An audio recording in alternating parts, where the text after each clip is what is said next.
ذرا سوچیے، اگر پورا شہر آپ کے بارے میں باتیں کریں، اگر آپ کی عزت پر جھوٹا الزام لگایا جائے، اگر خاموشی بھی دل کو چیرنے لگے۔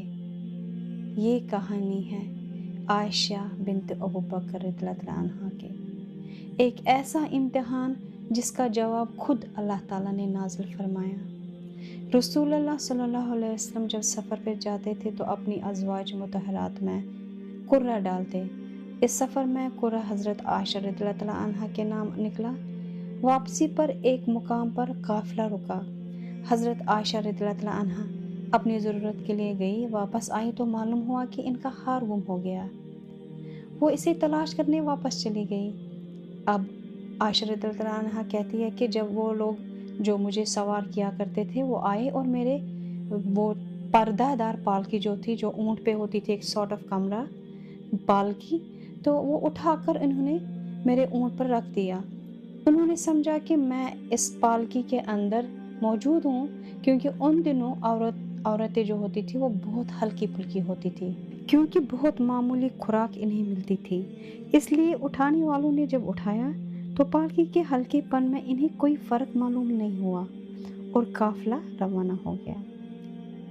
جب حضرت عائشہ رضی اللہ عنہ واپس آئی تو قافلہ جا چکا تھا۔ وہ وہیں بیٹھ گئی۔ عائشہ رضی اللہ عنہ کہتی ہے کہ مجھے یقین تھا کہ جلد ہی میرے نہ ہونے کا انہیں علم ہوگا اور مجھے لینے کے لیے وہ واپس لوٹ آئیں گے۔ اپنی جگہ پر بیٹھے بیٹھے میری آنکھ لگ گئی اور میں سو گئی۔ صفوان بن معطل رضی اللہ عنہ لشکر کے پیچھے پیچھے آ رہے تھے تاکہ لشکر کی کوئی چیز گم ہو گئی ہو تو وہ اٹھا لے۔ انہوں نے ایک سوئے انسان کا سایہ دیکھا اور جب قریب آ کر مجھے دیکھا تو پہچان گئے، انا للہ پڑھنا شروع کیا اور ان کی آواز سے میں جاگ اٹھی اور فوراً اپنی چادر سے میں نے اپنا چہرہ چھپا لیا۔ انہوں نے نگاہ جھکا لی، اونٹ بٹھایا اور خاموشی سے مدینہ کی طرح روانہ ہو گئے۔ جب وہ مدینہ پہنچے تو منافقین کے سردار عبداللہ بن ابی نے اس واقعے کو بنیاد بنا کر ایک گھٹیا الزام پھیلانا شروع کیا۔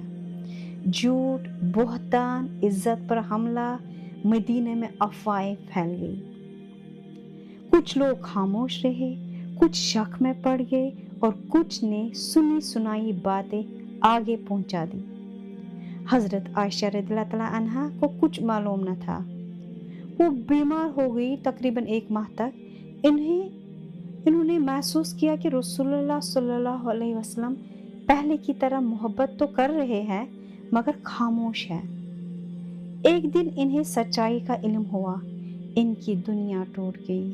وہ والدین کے گھر آئے اور روتی رہی، یہاں تک کہ آنسو بھی خشک ہو گئے۔ انہوں نے بیان کیا کہ ادھر پھر جو میں نے رونا شروع کیا تو رات بھر روتی رہی، اسی طرح صبح ہو گئی اور میرے آنسو کسی طرح نہ تھمتے تھے اور نہ نیند ہی آتی تھی۔ ایسا معلوم ہوتا تھا کہ روتے روتے میرا کلیجہ پھٹ جائے گا۔ ابھی میرے والدین میرے پاس ہی بیٹھے ہوئے تھے اور میں روئے جا رہی تھی کہ قبیلہ انصار کی ایک خاتون نے اندر آنے کی اجازت چاہی۔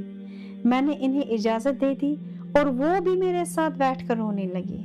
بیان کیا کہ ہم ابھی اسی حالت میں تھے کہ رسول اللہ صلی اللہ علیہ وسلم تشریف لائے۔ آپ نے سلام کیا اور بیٹھ گئے۔ بیان کیا کہ جب سے مجھ پر یہ تہمت لگائی گئی تھی، آپ صلی اللہ علیہ وسلم میرے پاس نہیں بیٹھتے تھے۔ 1 مہینہ گزر گیا تھا اور میرے بارے میں آپ کو وحی کے ذریعے کوئی اطلاع نہیں دی گئی تھی۔ بیان کیا کہ بیٹھنے کے بعد آپ صلی اللہ علیہ وسلم نے کلمہ شہادت پڑھا، پھر فرمایا، اما بعد، اے عائشہ، مجھے تمہارے بارے میں اس طرح کی خبریں ملی ہیں۔ اگر تم واقعی اس معاملے میں پاک و صاف ہو تو اللہ تمہاری پاکی خوب بیان کر دے گا، لیکن اگر تم نے کسی گناہ کا قصد کیا تھا تو اللہ کی مغفرت چاہو اور اس کے حضور میں توبہ کرو، کیونکہ بندہ جب اپنے گناہوں کا اعتراف کر لیتا ہے اور پھر اللہ کی بارگاہ میں توبہ کرتا ہے تو اللہ تعالیٰ اس کی توبہ قبول کر لیتا ہے۔